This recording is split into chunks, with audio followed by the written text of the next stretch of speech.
મહેસાણાથી મહત્વપૂર્ણ સમાચાર પ્રાપ્ત થઈ રહ્યા છે। મહેસાણા સ્થિત દૂધસાગર ડેરીની બોર્ડ ઓફ ડિરેક્ટરની મીટિંગમાં ભારે હોબાળો મચી ગયો હતો। મીટિંગ દરમિયાન ચેરમેન અશોક ચૌધરી અને વાઇસ ચેરમેન યોગેશ પટેલ વચ્ચે તીખી બોલાચાલી થઈ, જે બાદ બંને વચ્ચે મારામારી સર્જાઈ હોવાનો આક્ષેપ પણ થયો છે। યોગેશ પટેલે ચેરમેન અશોક ચૌધરી પર થપ્પડ મારવાનો આરોપ લગાવ્યો છે, જેના પગલે તેઓ બી ડિવિઝન પોલીસ મથકે પહોંચ્યા હતા। યોગેશ પટેલે જણાવ્યું કે મીટિંગમાં ડેરીના હિસાબ અને પારદર્શકતાના મુદ્દે તેમણે ચેરમેનને સવાલ કર્યા હતા। આ દરમિયાન ચેરમેન અશોક ચૌધરીએ ગુસ્સે થઈને તેમને થપ્પડ માર્યો હોવાનો આક્ષેપ તેમણે કર્યો છે। તો બીજી તરફ ચેરમેન અશોક ચૌધરીએ યોગેશ પટેલના આક્ષેપોને સંપૂર્ણપણે ફગાવી દીધા છે। તેમણે જણાવ્યું હતું કે યોગેશ પટેલે મીટિંગ પહેલા જ ડિરેક્ટરોને કહ્યું હતું કે તેઓ આજે ઝઘડો કરવાના છે। તેમણે ઉગ્ર બનીને અસભ્ય વર્તન પણ કર્યું છે। અમે સમજાવવાનો પ્રયાસ કર્યો, પરંતુ તેઓ જાતે જ બોર્ડ રૂમમાંથી બહાર નીકળી ગયા। થપ્પડ મારવાનો આક્ષેપ તદ્દન પાયાવિહોણો છે તેવું તેમણે જણાવ્યું।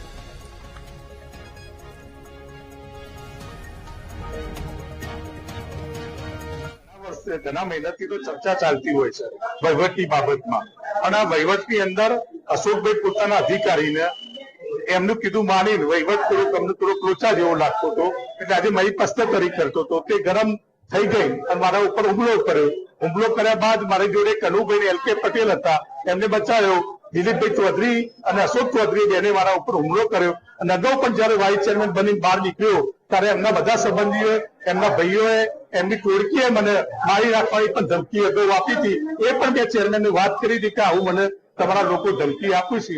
જયારે અમે બોર્ડ મીટિંગની અંદર સીડી ચડતા હતા અને એ વખત યોગેશભાઈએ અમને એવું કીધું કે ભાઈ આજે તમે કોઈ સહી કરશો તો બોર્ડની જેલમાં જવાનું છે બધા બોર્ડને, અને આજે ડખા થવાના છે, એટલે તમે બોર્ડ મિટિંગમાં સહીઓ કરતા નહીં અને બોર્ડ ચાલવાનું નથી, આવું અમને સીડી ચડતે કીધેલું।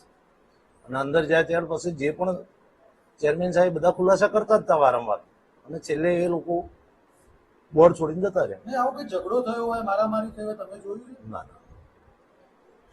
બોલાચાલી થઈ।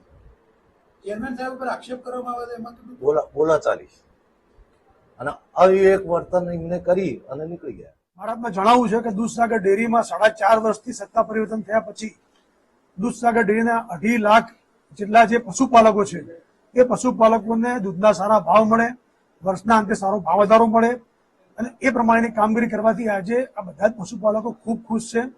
દૂધસાગર ડેરીની ખરીદ પદ્ધતિ હોય કે બીજી બધી પદ્ધતિની દરેકની અંદર પારદર્શકતા અને કરકસર સાથે કામ કરી રહ્યા છે। એનું સારું પરિણામ પણ એ બેલેન્સ શીટની અંદર જોવા મળે છે, અને એટલા જ માટે બધા પશુપાલકો ખૂબ ખુશ છે, એના કારણે દૂધ પણ અમારું વધ્યું છે। વાઇસ ચેરમેન શ્રીએ જે પ્રશ્નો પૂછ્યા હતા એના બધા જ અમે ખુલાસા આપ્યા, છતાં પણ એ પછી ઉગ્ર થઈ ગયા અને ઉગ્ર બોલાચાલી કરવા લાગ્યા, અપશબ્દો બોલવા લાગ્યા। છતાં પણ અમારા બોર્ડના સભ્યોએ એમને સમજાવ્યા કે તમે વાઇસ ચેરમેન છો, તમને સોંપતું નથી, છતાં પણ એ મર્યાદા ચૂકી અને ખરાબ શબ્દો બોલતા હતા।